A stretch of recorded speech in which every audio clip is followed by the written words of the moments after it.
Moving on, if the sight of the Escort RS at the beginning of the show got you all hot and clammy, then you are most definitely going to need a cold shower. Here's Jason in the brand new Focus RS. It's a car without rival. A snarling, snorting, 300 brake horsepower freak of nature. 300 horsepower in a front-wheel drive hatch. It's a bull in a china shop. It's a bomb in a greenhouse.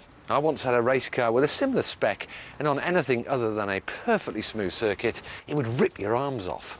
Frankly, it shouldn't work. It costs £25,000 and looks like a rally stage refugee. Its 2.5 litre turbocharged engine gets it to, are you sitting down? A Porsche Cayman rivaling 163 miles an hour. Unbelievable.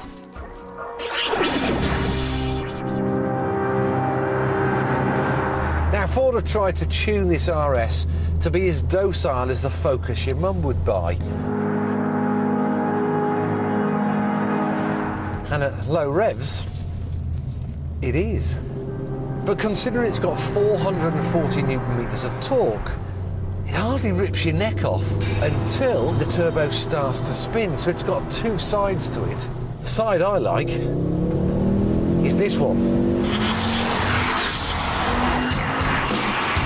Right, give it a little flicky. Oh, she's a bit nervous on entry. That's not a bad thing, is it?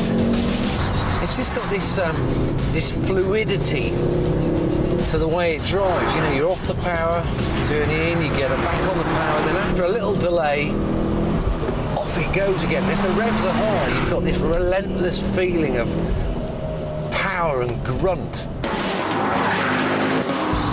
Despite that, acceleration isn't as blistering as you'd think. 0 to 62 takes 5.9 seconds, the same as the Subaru Impreza WRXS. But the Focus has one major advantage: the way it drives. Now, you have to feel sorry for these fellas. Front tyres have got a lot on their plate, having to do all that steering, and start giving them a load of power to deal with as well, and they become a little overwhelmed. Think of them as men, hopeless at multitasking. So to help out, Ford have fitted a trick diff and some rather special suspension and drivetrain components, what you might call talented assistants, to help the men. Now, the turbo lag actually works for you in this car because it dulls the engine just where you actually don't want too much power. So in other words, turn in, off the brakes, back on the power, then there's a delay.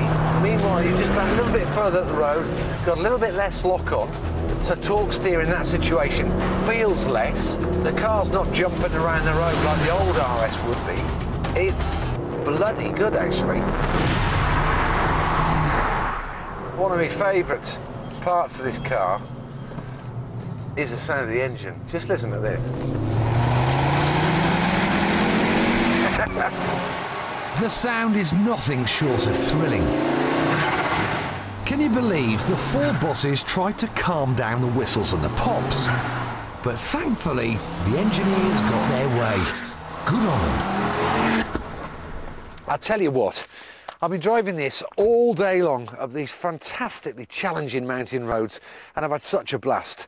This has got to be one of the best hot hatches in the world, if not the best. But do yourself a favour, buy it in blue. I'm really into that car.